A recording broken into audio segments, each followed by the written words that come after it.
In my 4 years doing comedy, this next comic has become one of my closest friends. She's based out of here in Fort Worth, a very, very funny person. I want you guys to clap the hands for the amazing and talented Monna, everybody. Let Monna hear it!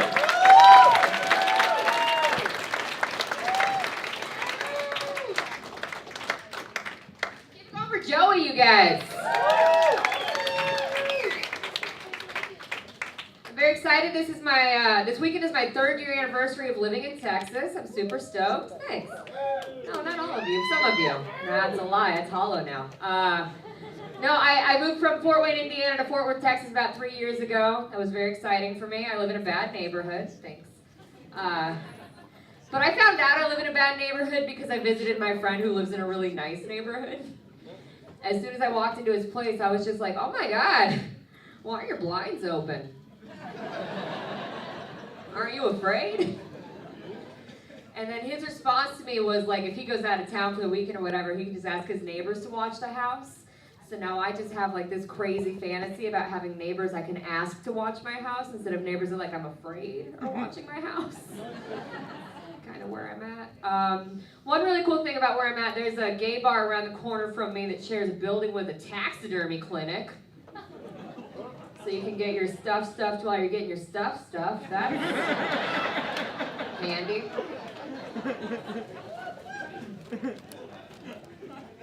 Like I'll say for my neighborhood, like I don't feel safe, but I feel pretty.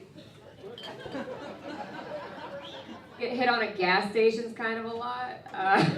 Cause like at the club, this is like a 5, but like at the 7-Eleven, like this is a hard 11. This is. People come up, they try to talk to me like I'm blonde, or like I have good credit. I don't. So yeah, it's flattering. Double-edged sword though. Like I can't go to my local gas stations. I can't go to my local Walmart anymore either. I can't go to my Walmart because a few weeks ago a guy stopped me in the aisle and I just kind of panicked. So I turned around instead of grabbing for pepper spray in the middle of like public. I just turned around and was like, I think we should have a fall wedding because that's made men disappear in the past. So.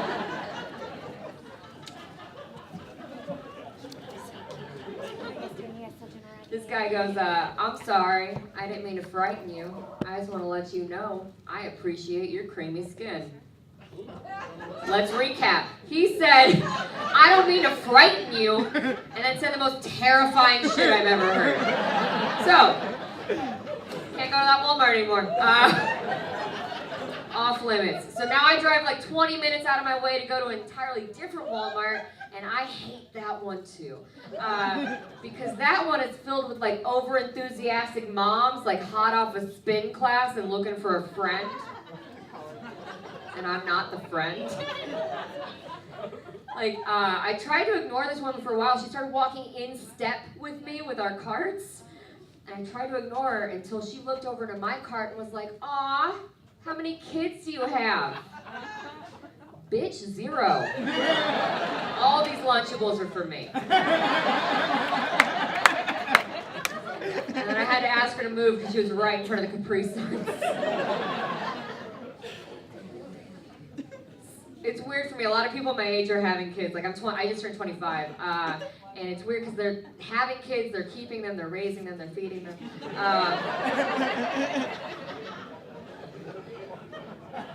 I don't really think I should have them.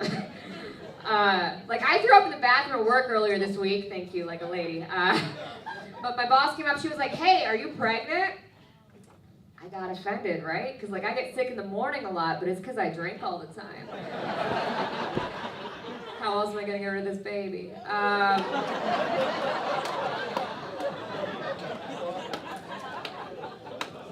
You guys don't have to panic. I'm drinking water right now because I want to get clean. I've STDs. Just kidding. Some people look panicked and disgusted. Like, I'm not going to stop drinking. It's fine. No, but I really don't think I should have kids. Because, like, when I was a kid, like, I was kind of a monster. Like, this is one of the worst things I think I ever did when I was a kid. Like I said, I'm from Fort Wayne, Indiana, so every year for vacation, we would all load up as a family into this Astro van, and we would drive down to Biloxi, Mississippi, because we didn't know what fun was. No. So this particular year, I was like 7 years old. We stopped at a gas station, and my dad wouldn't let me have a candy. So I went in the back of the van. I found this legal pad, and I wrote "Help Me" on it. And I held it up to the van window, because that's who I am. I'm like, oh, I can't have Skittles? How about you go right the fuck to jail? How about that?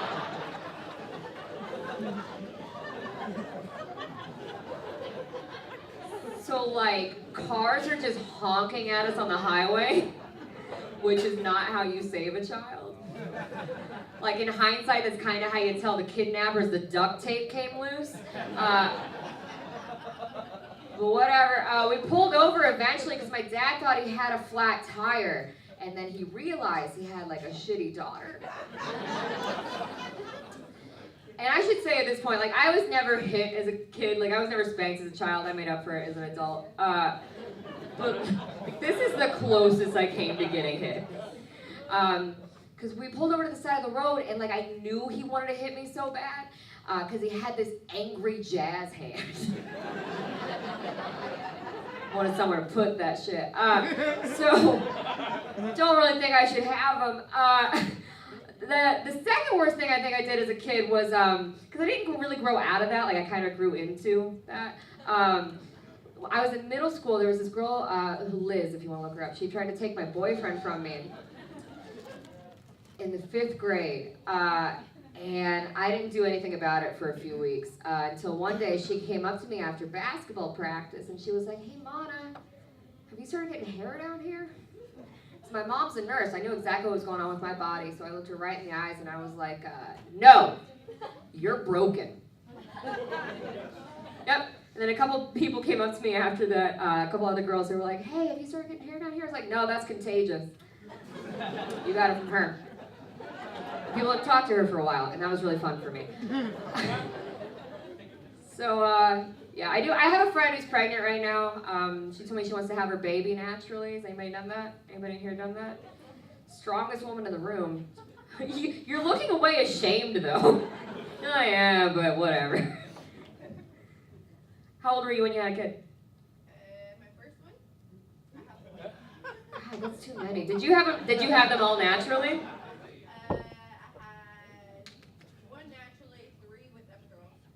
Yeah, she learned her lesson the first time. Yeah, that's... You don't make sense. I don't know, I don't get it. I'm very old-fashioned. I would want the baby to come out the way that it went in, right? Like with me high on drugs. That's what I would want for me, personally.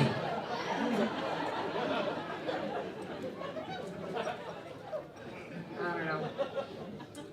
I've had to get new roommates recently, which is a pain. My roommate didn't give me enough notice that he was leaving, so I've had to go to Craigslist. Thanks. Except for who laughed. Fuck you, I could die. Whatever. The most interesting woman that I met up with about the roommate thing. We met up and we met for coffee. And the first words that she said to me was, "I'm Jewish. Is that okay?" I don't know what kind of vibe I'm throwing off. But like, I'm not going on Craigslist to hunt Jews. I don't know if she confused Craigslist for Schindler's List, but that's not what I was there for.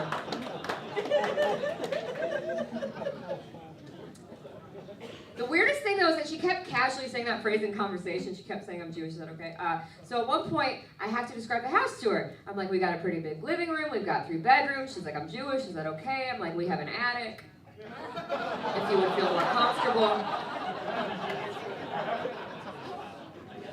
You don't get to grow to the 3rd one if you laughed at the first 2. Don't get to cherry pick your Holocaust jokes. That's not how that works. I miss my old roommate, though. I miss my old roommate so much. I used to live with one of my best friends named Jason. He was this aggressively gay alcoholic. And I could always tell what he'd had to drink the night before based on what Disney movie he was crying to when I got home. Like, if I came home and Little Mermaid was on, I was like, it's a vodka night. That's a safe cry. That's fine. But, like, one time I came home and I caught him crying to the song from Mulan. But it wasn't, like, the sad reflection song. It was, like, the Be a Man song. Because Jaeger's hard on everybody. I love Jason. Like, you don't realize you have an enabler until your enabler is gone. Because turns out most people aren't down to mix Pepto-Bismol with vodka. Most people being most of this room. What's it like on your high horse? Because it's not that bad. So, try it when you get home. Bring in the New Year fun way. I came home. He thought he was home alone by himself. So I caught him in the kitchen. He had a bottle of vodka in one hand, a bottle of Pepto-Bismol in the other one. And he said out loud, he thought to himself, don't want to remember my childhood. Don't want my stomach to hurt. There's something beautiful about that logic. I love him so much. He was my one friend that when we went out like partying and drinking together, I could think I was approaching a blackout and then look over at him and be like, oh my God, I gotta drive. All right. Cause like, he got to be the DD one time. Jason was the DD one time. We went to this house party and he had parallel parked and he was so proud of himself. But then we were leaving the party, we were both drunk. If you're keeping track, that's one people too many. So we got in the car, and he immediately backs into the car behind us. Right away. And so I looked over and I was like, Jason, I'm pretty sure you just hit that car. And then he comes back with the best argument he probably could have. He goes, no! What am I gonna do, fight him? I'm drunk too. So he pulls forward, he hits the car in front of us. And I just looked at him and he looked at me and then yelled, 5-second rule! Then we pinged off 2 other cars and nothing bad happened to us. Probably a lesson, don't know where it's at. I don't know, cause like he would black out and when I black out I get fun. But like he would black out and like neck up Jason would stop matching what neck down Jason was doing. Which is an interesting phenomenon in very special drunks.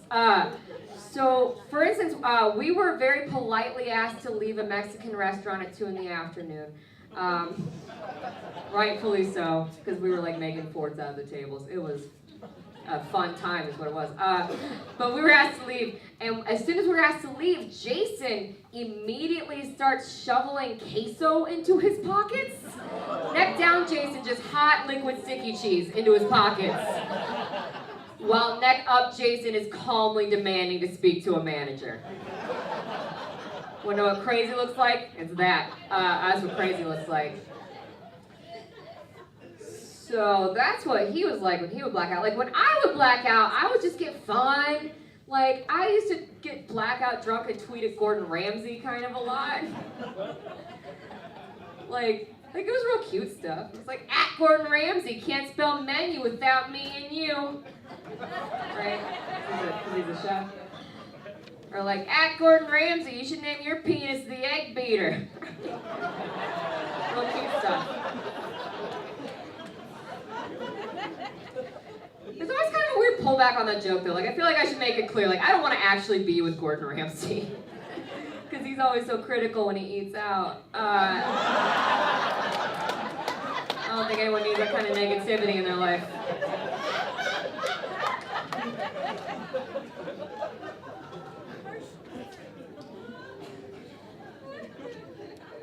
So I did. I had to cut back on my drinking a little bit. I still drink enough, that I meet people twice. I'm still fun. I had a woman come up to me after a show one time, and she was like, "Oh, it's so good to see you again." I was like, "Oh, we've never met." She was like, "Yep, you told me you like breadsticks and your name is Monna in that order." I was like, "Oh, yeah, that checks out." Breadsticks are definitely more important to me than who I am when I'm drunk, so for sure a thing. I had to come back for a couple reasons. First reason was I found out that I was bipolar 1. What? Awesome. Thanks. Number 1. Nope. Don't move for that. Everybody gets kind of weird. I feel your assholes clenching up. I feel like people just immediately think of Charlie Sheen and Tiger's Blood and stuff, and I want to make it very clear that I am not bipolar the way that Charlie Sheen is, because I don't have the money. So what I did instead was I went to group therapy for a little bit, And that was super interesting because it's just filled with women because we fix our problems or whatever. But like, it was interesting to see how competitive women are in like every aspect of life. Like everybody kind of had to one up each other in group therapy. So like the first woman talked and she was like, I'm an alcoholic. We're all alcoholics. Move on. Like amateur hour, level 1. But then the second woman said, I T-boned my ex-boyfriend's ex-girlfriend on the highway because I was drunk and I didn't like her. Right? Too far the other direction. Way too heavy. Way too much. So as the comedian in the room, I was like, oh, I should say something. They didn't know that though. I didn't read the room really well. So I was like, oh man, you know, women are so good at multitasking. You can do a lot of stuff while driving. I changed a tampon once. And the room got like how this half of the room did. That's... Really? That's where we draw the line. Periods are gross, manslaughter's fine. Like, I killed the mood, she killed a person. Like, I'm just not the only one here with blood on my hands. Like, that's my point. But yeah, I did. It was, I had to cut back on the drinking a little bit, because, you know the signs on the side of the highway that say, like, drink, drive, go to jail? Like, it started looking like a to-do list. And it was the first year after I moved here, 2 years ago, I got pulled over and I just panicked because I had never bothered to learn how the scoring for a breathalyzer test worked. Luckily, I ended up blowing a cop, so some stories just naturally have a happy ending. That's how that works. I'm ready for 2017 to be done. Anybody else? Yeah? I did a lot of weird stuff this year. I bought a car I didn't know how to drive because I got a really good deal on it. I bought a stick shift because I got a good deal on it and it came with a Gwen Stefani CD. So I have no doubt I made the right decision. I hate Me Too, don't worry about it.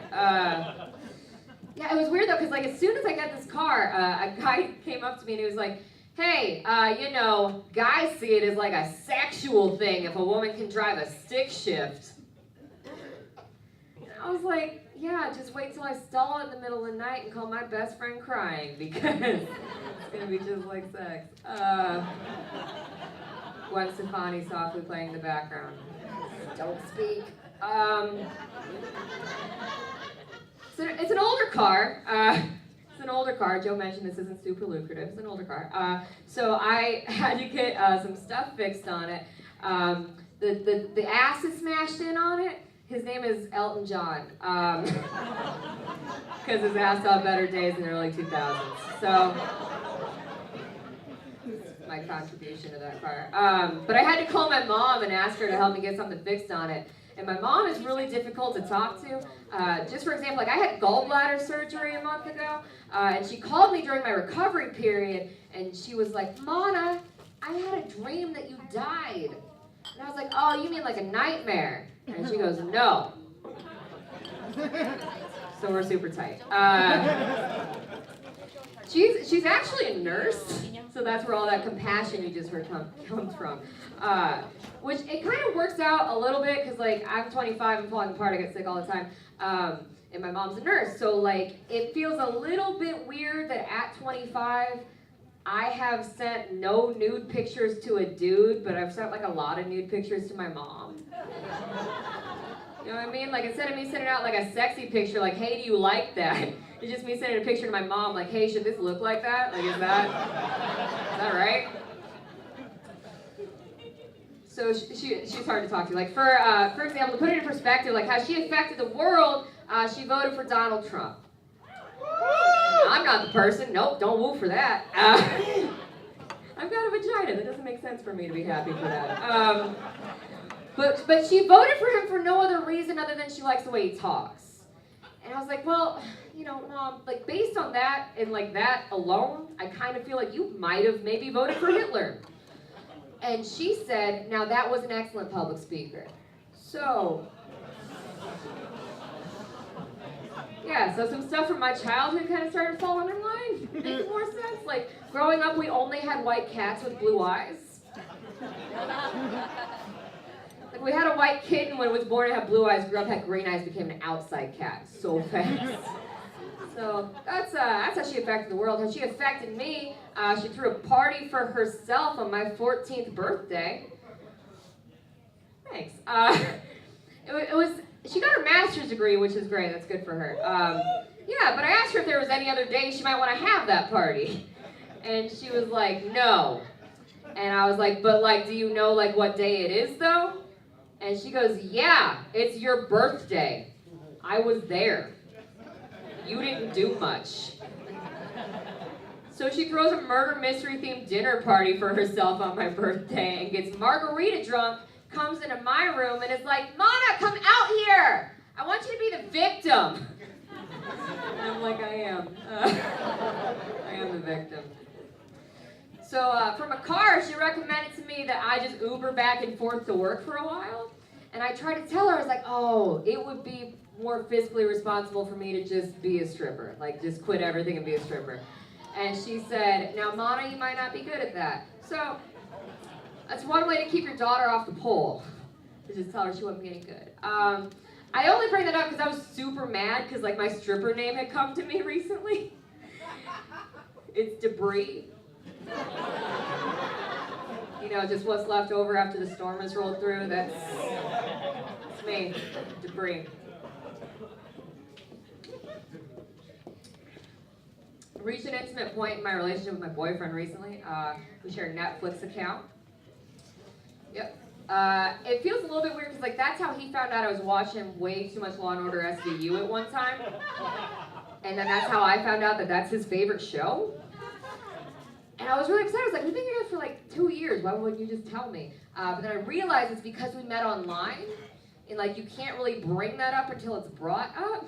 Because you can't be on a first date like, hey, you know what I'm into? Sex crimes! Like you can't. Not when you met on Tinder.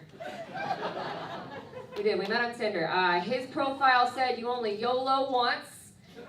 And my profile said, think you might be gay? Let's find out together. So, those dating websites, they're super weird to me just for the fact, like, if my guy friend goes out on a Tinder date and he says he got lucky, it means he got laid. But, like, if my girlfriend goes out on a Tinder date and she got lucky, it just means she made it home okay. That's all that means. Because our first date, we went on a walk in the park, which is murdery. But he was cute. He was cute like Ted Bundy. So, we went on a walk in the park. We got lost for real. It was a really big park. We got lost. And we were having to go through like creeks and bushes and stuff. And I was dressed kind of like this. So I just stopped at one point. I yelled at him. I was like, is this just an elaborate plot to murder me? And he shot back with, you would have been dead hours ago. So he's a keeper.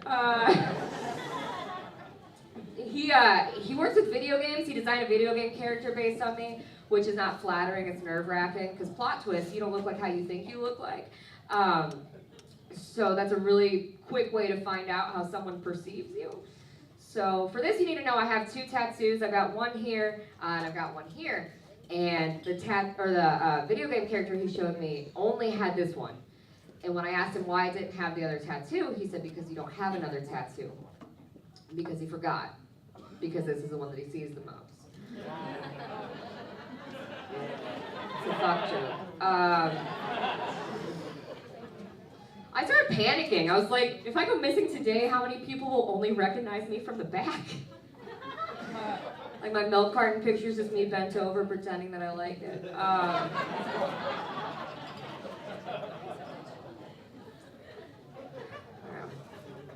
I'm gonna tell you guys about the time I thought I was gonna lose my virginity and was wrong. I lost it eventually. I feel like you panicked or got excited. Like tonight's not the night for that. Does everybody know what a fleshlight is? Because that's gonna be important in a minute. You with a cock on your hat. You know what a fleshlight is? You've heard of it? Does anybody know what it is? Yeah, you look ashamed. Hey. What's your name? DJ? DJ, will you tell these lovely people what a flashlight is? Your friend wants you to say it. Guys, do you want her to say it? Yeah!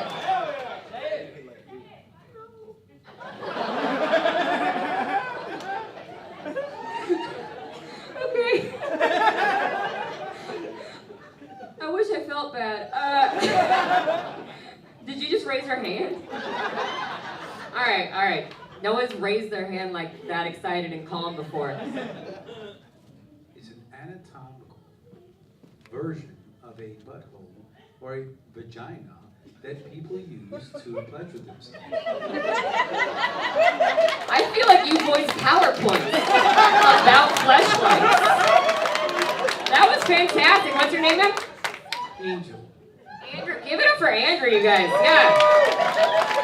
Yep. That is correct. It is a sex toy shaped like it's either got like a butthole or like vagina, lips. I mean, you can put your dick in it or flowers, whatever your purchase, your choice. But it doesn't shine light on. It's shaped like a flashlight, and it doesn't shine light on anything other than how goddamn alone you are. So, I was over at my first real boyfriend's house for the first time, and I was like, this is it. We're gonna do it. But then I saw this Chef Boyardee can on his nightstand, and there was a sponge in it and a sock in it, and it was all kind of rubber banded together. And I tried to give him the benefit of the doubt. I was like, maybe that's not a MacGyver fleshlight, right?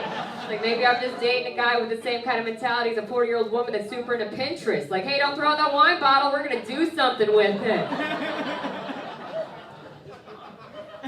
But then I saw the giant tub of lotion right next to it. I was like, he's just fucking it.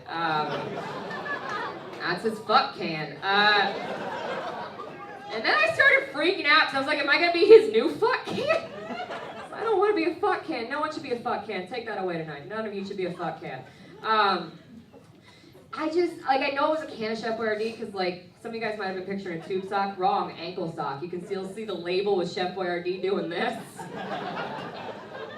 My man needed approval on site of how he was doing. We broke up. But it might surprise you, we actually did not break up because it was fucking a Chef Boyardee can. We broke up because he was not fucking a Pringles can. That was a whole issue.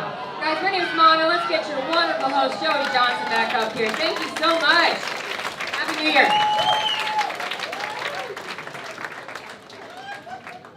Monna, everybody, one more time for her.